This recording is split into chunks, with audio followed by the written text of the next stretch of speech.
Bismillahirrahmanirrahim. Assalamualaikum warahmatullahi wabarakatuh.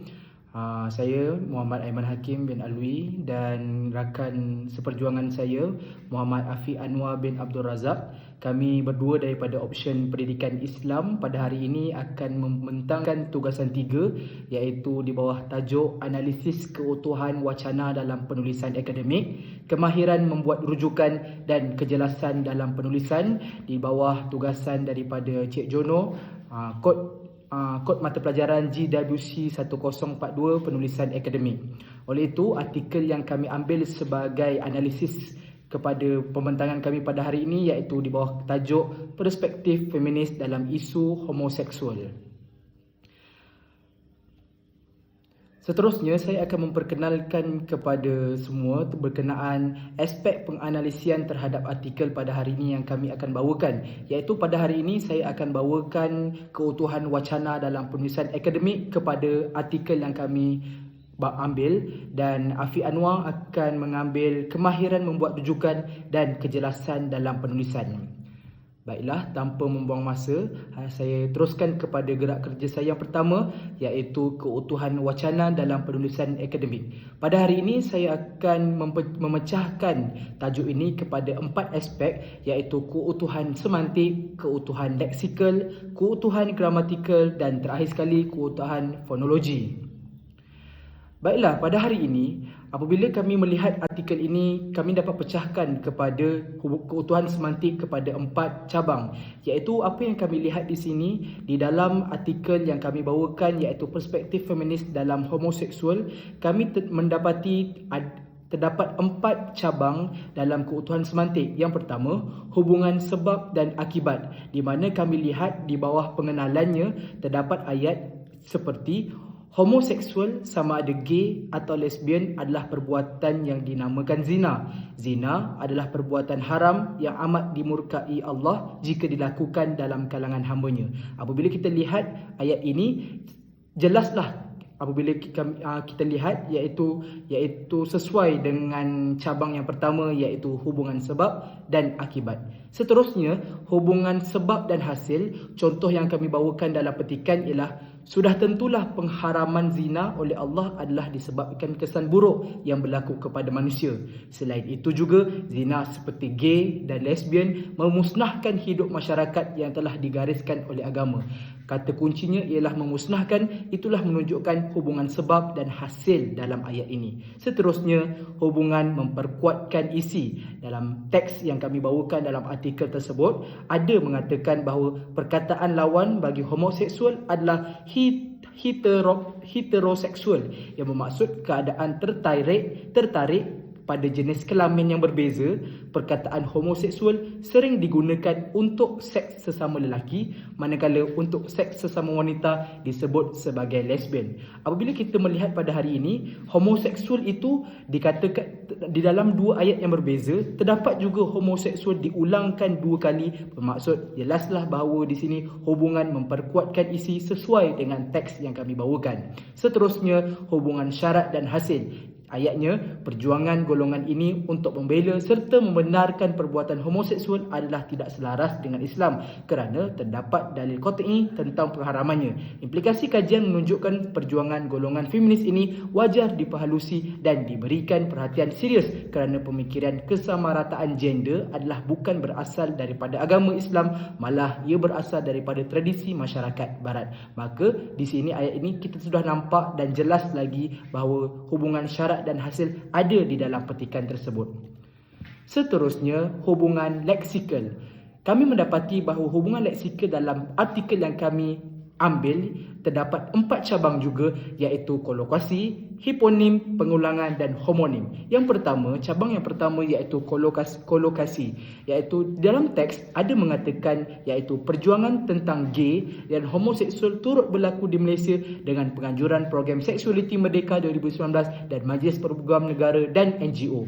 Golongan ini ingin memerdekakan seks dari sebarang kekongkongan, bebas mengikut selera masing-masing dan tidak boleh diskriminasi terhadap golongan ini dengan membuang mereka dari kerja, melihat mereka mereka dengan hina dan pada masa yang sama tidak boleh menegah aktiviti mereka yang dianggap hak asasi dari persetujuan suka sama suka. Seterusnya, cabang yang kedua iaitu hiponim. Di dalam teks ada mengatakan bahawa 3 hujah mendukung homoseksualiti tersebut adalah homoseksualiti adalah sesuatu yang secara biologi wujud semula jadi, tidak dapat diubah secara psikologi dan sesuatu yang normal secara sosiologi. Seterusnya, cabang yang ketiga iaitu pengulangan. Di dalam teks juga ada menyebut perdebatan mengenai asal usul homoseksual bermula di barat sejak tahun 1970-an dan menjadi semakin hangat. Ayat kedua, terdapat beberapa kajian yang menunjukkan pelaku homoseksual mempunyai ciri berlainan secara biologi. Apabila kita melihat di dalam 2 ayat berbeza, perkataan homoseksual diulang secara 2 kali, jelaslah bahawa cabang yang ketiga itu sesuai dengan keutuhan leksikal iaitu cabang pengulangan. Seterusnya, cabang homonim iaitu di dalam teks ada mengatakan sebahagian kelompok ini menyuarakan idea bahawa Islam sebenarnya tidak mengharamkan homoseksual. Menurut mereka, tidak ada dalil yang kukuh yang boleh jadikan alasan dan hujah untuk mengharamkan homoseksual. Golongan ini membantah hukuman yang dikenakan kepada perilaku homoseksual seperti yang tertulis di dalam kitab-kitab fiqh. Seterusnya, keutuhan gramatikal. Di dalam teks artikel yang kami bawakan, terdapat 4 cabang juga di dalam gramatikal iaitu penanda rujukan, penanda penghubung, penanda penggantian dan penanda elipsis. Penanda rujukan, isu homoseksual yang dibawa oleh feminis secara amnya adalah lahir daripada tafsiran yang salah terhadap ayat-ayat Quran kerana mereka memberikan penekanan kepada keadaan sosiologi iaitu untuk membela hak golongan tersebut. Seterusnya, cabang yang kedua bagi gramatikal, penanda penghubung iaitu namun kritikan dan dakwaan mereka telah dijawab dengan dalil nakli dan akli. Seterusnya, cabang yang ketiga bagi keutuhan gramatikal, mereka mengemukakan dakwaan homoseksual pemberian Tuhan yang diwarisi secara genetik dan tiada nas tentang pengharamannya dalam Al-Quran. Oleh itu, mereka sedaya upaya mentafsir semula ayat-ayat Al-Quran dengan menggunakan metod berbeza iaitu dengan memberi penekanan kepada keadaan sosial dengan menafikan metod yang digunakan oleh ulama tafsir. Cabang yang terakhir bagi keutuhan gramatikal yang kami bawakan di sini iaitu penanda elipsis.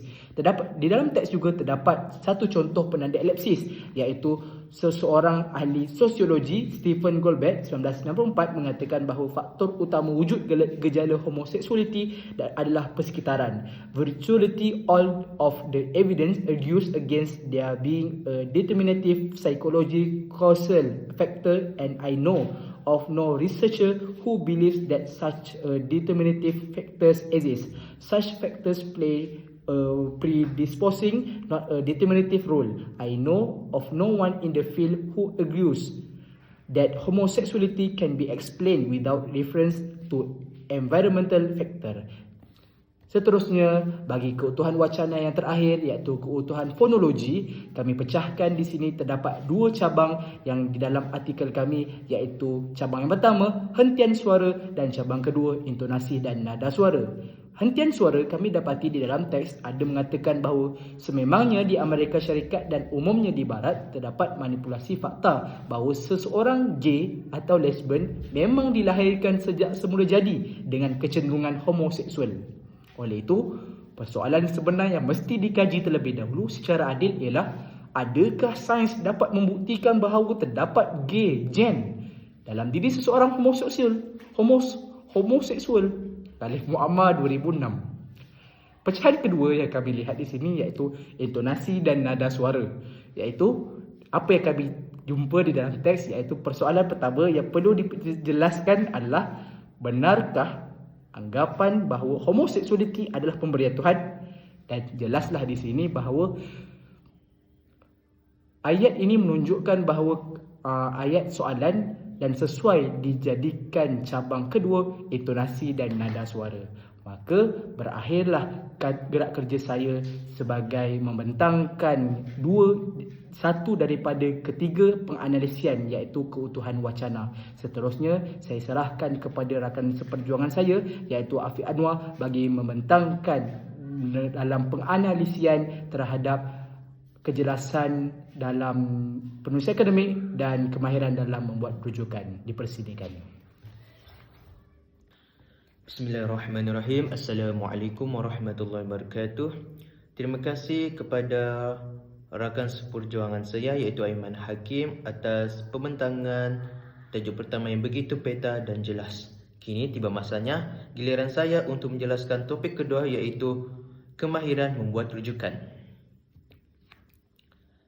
Pengenalan. Kemahiran membuat rujukan adalah kemahiran penting dalam penulisan dan penyelidikan. Rujukan digunakan untuk menyokong dan mengesahkan maklumat yang disampaikan dalam teks. Kemahiran ini akan digunakan untuk penulisan akademik. Antara sumber rujukan yang sering dirujuk ialah yang pertama adalah buku, yang kedua terbitan berkala, artikel daripada jurnal, majalah, akhbar ataupun bercerita online. Yang ketiga, bahan daripada organisasi, badan berkanun, swasta dan kerajaan. Yang keempat, sumber atau bahan elektronik, e-book, magazine, web page, bahan audiovisual. Yang kelima, proceeding, kertas seminar, conference dan tesis. Senarai bahan rujukan perlu ditulis di bahagian akhir penulisan akademik. Maksudnya di sini, apa-apa sahaja rujukan yang kita letakkan dalam kita punya penulisan perlu disertakan dalam senarai rujukan nanti. Okey. Apakah ciri-ciri ciri-ciri kemahiran membuat rujukan yang kami dapati dalam artikel ini, iaitu yang pertama, lokasi penerbit tidak dimasukkan. Seperti mana kita melihat rujukan ini, rujukan dalam artikel ini meletakkan lokasi iaitu Mesir. Padahal untuk format APA7, lokasi penerbit tidak perlu dimasukkan. Oleh itu, saya perbetulkan rujukan ini. Seperti mana kita lihat, lokasi tersebut iaitu lokasi Mesir saya tidak disertakan. Itu adalah ciri-ciri yang pertama, iaitu lokasi penerbit tidak dimasukkan. Seterusnya adalah rujukan dalam teks berlawan dengan senarai rujukan. Sebagaimana kita melihat yang saya warnakan dengan warna kuning, iaitu Al-Zuhaili 1997. Itu apabila kita letakkan dalam penulisan. Dan selepas kita letak sokongan itu dalam penulisan, kita perlu sertakan sokongan itu, rujukan itu di akhir di senarai rujukan. Seperti mana kita lihat di sebelah kanan, iaitu Al-Zuhaili Wahbah bin Mustafa 1997 Masih ataupun 1418 Hijrah, Tafsir Al-Munir fil Al-Aqidah wal Al-Syariah wa Al-Manhaj di Dar Al-Fiqh. Oleh itu, apa-apa penulisan sokongan rujukan yang kita sertakan dalam tulisan, kita perlu sertakan dalam di senarai rujukan. Okay, itu adalah rujukan pertama. Yang kedua adalah Marzuku Omar 1998. Dia punya senarai rujukan iaitu Marzuki Umar Saadah 1998, Seks dan Kita, Chat 1 Jakarta, Gemah Insani Press. Okay, bagaimana kita tengok dalam ciri pertama, lokasi tersebut tidak perlu disertakan iaitu Jakarta. Okey, rujukan ketiga Al-Faifi 2013. Rujukannya Syekh Sulaiman Yahya Al-Faifi 2013, ringkasan fiqh sunnah Said Sabiq, Jakarta Timur Pustaka dan Al-Kausar. Okay. Itu ciri yang kedua. Ciri yang ketiga adalah cara menulis nama untuk rujukan dalam teks.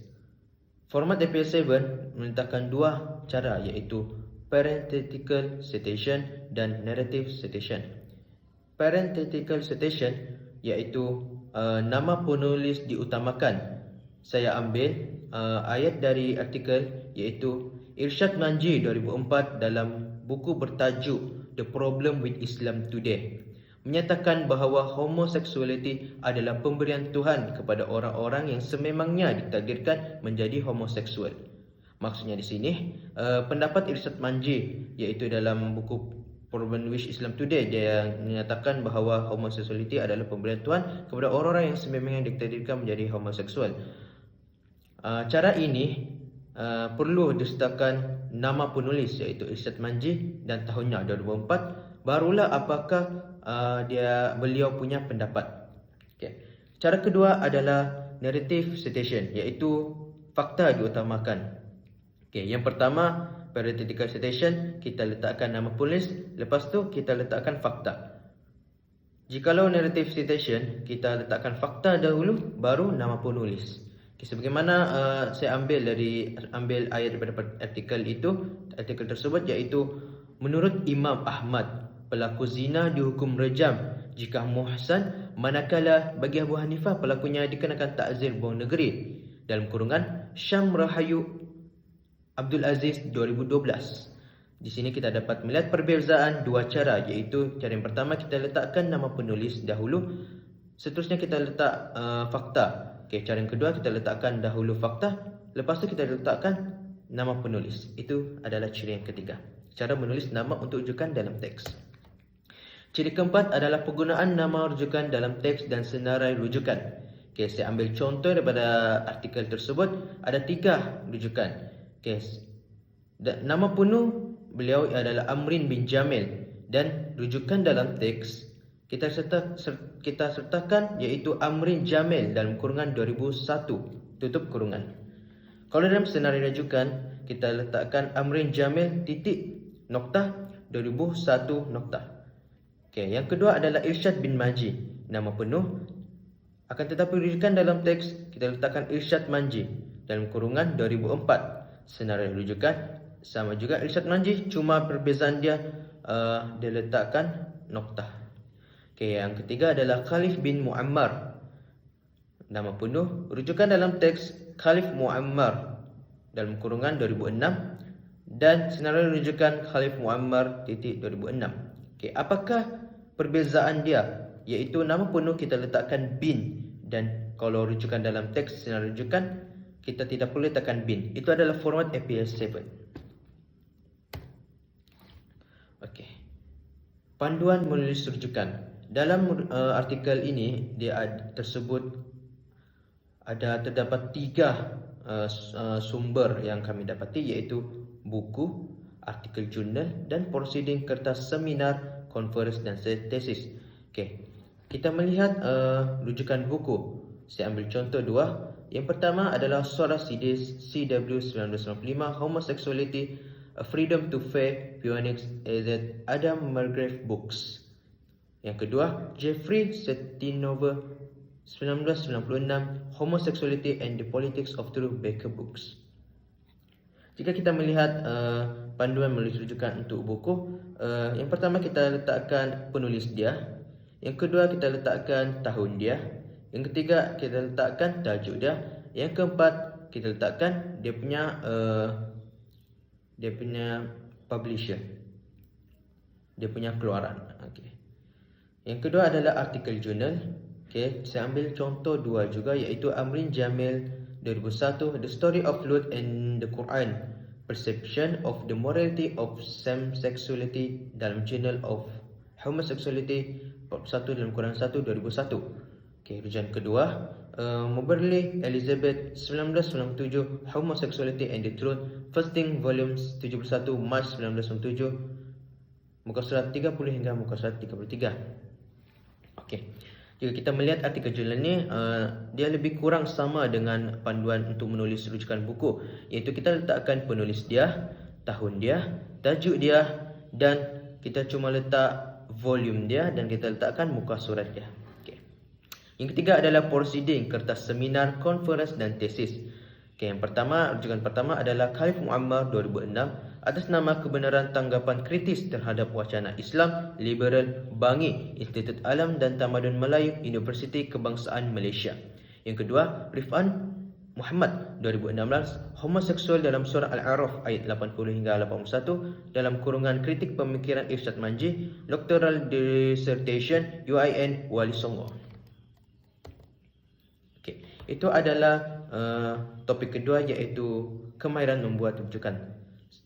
Akhir sekali, saya akan teruskan dengan topik ketiga, iaitu kejelasan dalam penulisan.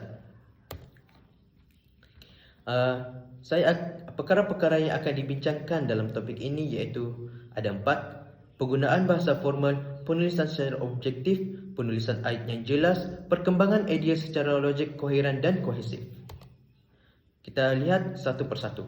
Yang pertama adalah penggunaan bahasa formal. Dalam penulisan akademik, kita menggunakan bahasa formal dan elakkan diri menggunakan slangan atau bahasa sehari-hari. Penulisan akademik yang mempunyai kejelasan akan menggunakan bahasa formal untuk menerangkan pendapat sendiri dengan merujuk kepada pandangan orang lain. Jika kita tidak menggunakan bahasa formal, tujuan kita untuk menyampaikan kepada orang lain akan tidak sampai. Maksudnya di sini orang lain tidak akan faham apakah tujuan ataupun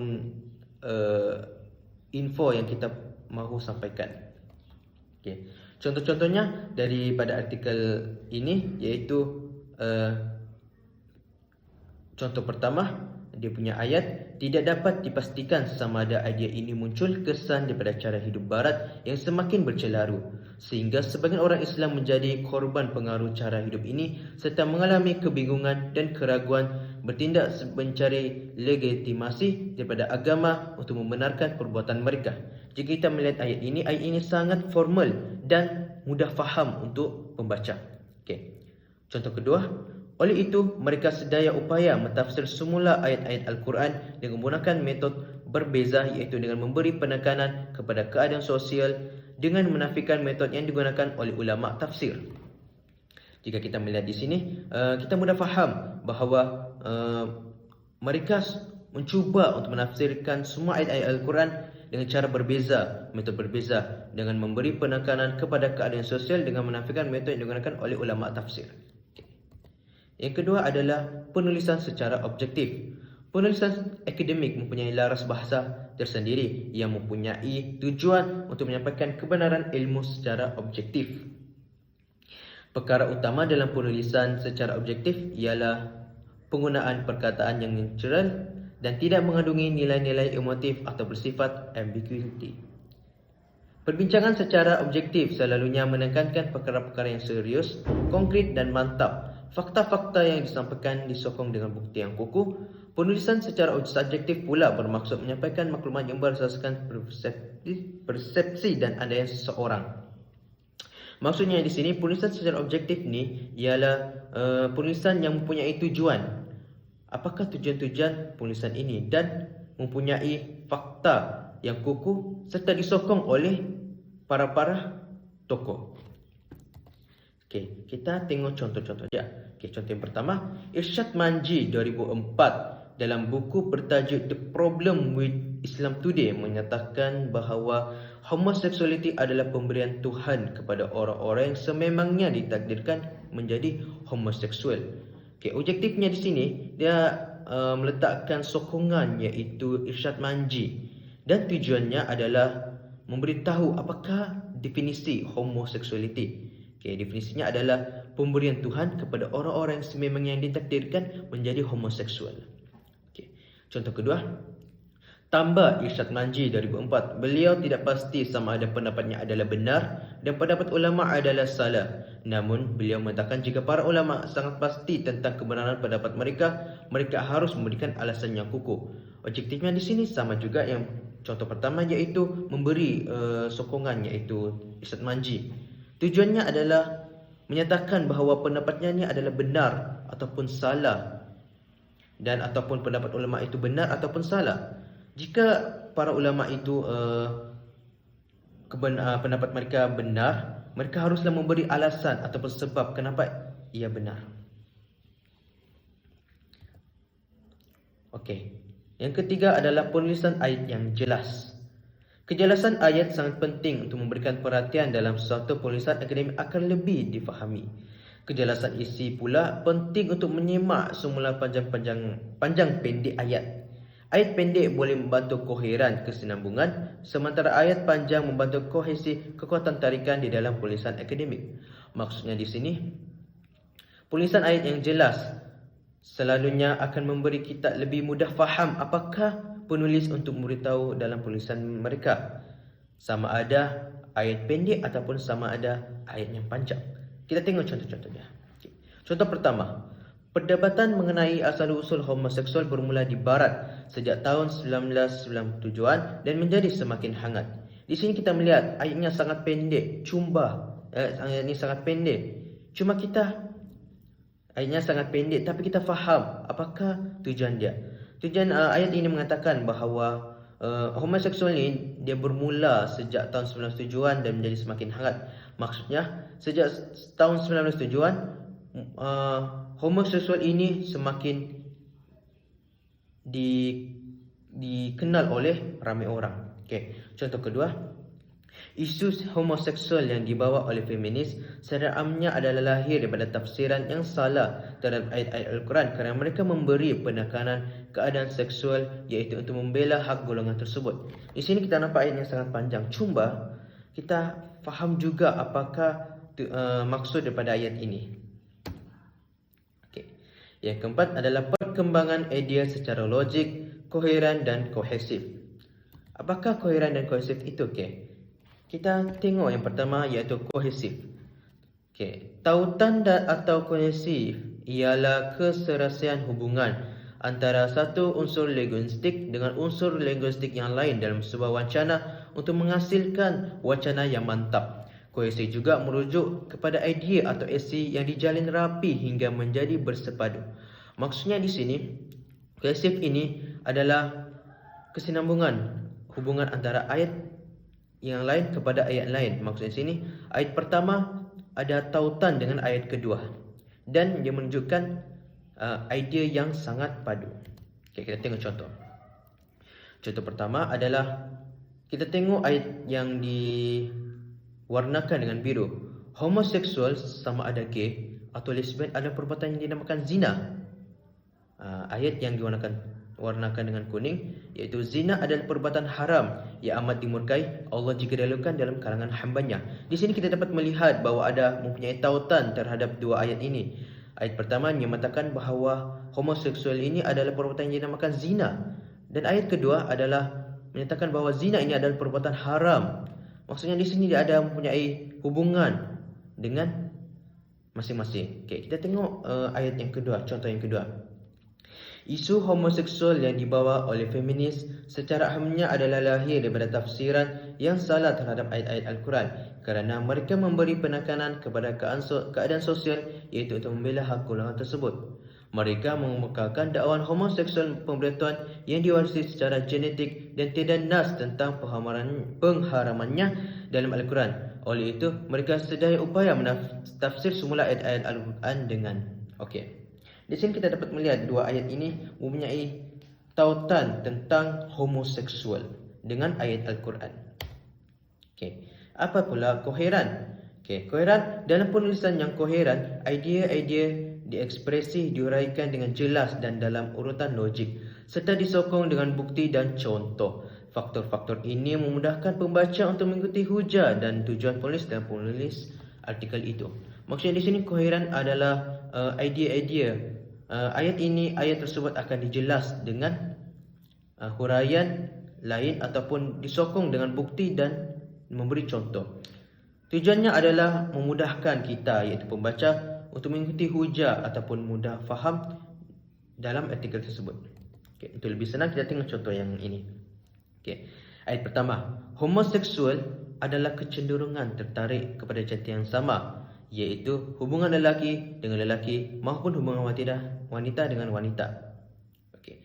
Ayat kedua, perkataan lawan bagi homoseksual adalah heteroseksual yang bermaksud keadaan tertarik pada jenis kelamin yang berbeza.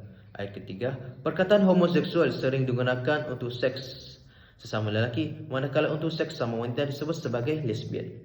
Okey. Kita tengok ayat pertama. Yang menyebut tentang homoseksual, maksud homoseksual iaitu hubungan lelaki dengan lelaki dan hubungan wanita dengan wanita. Ayat kedua dia menerangkan lagi untuk memberi lebih faham tentang homoseksual, iaitu perkataan lawan iaitu homoseksual adalah heteroseksual yang bermaksud keadaan tertarik pada jenis kelamin yang berbeza.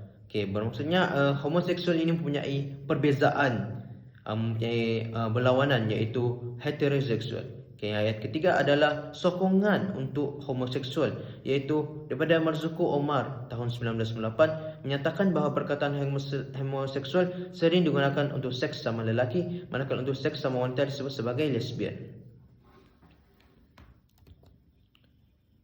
Okey, itu sahaja daripada kumpulan kami. Moga kamu faham dan lebih tahu tentang persembahan kami ini. Wabillahi taufiq wal hidayah. Assalamualaikum warahmatullahi wabarakatuh. Sekian, terima kasih.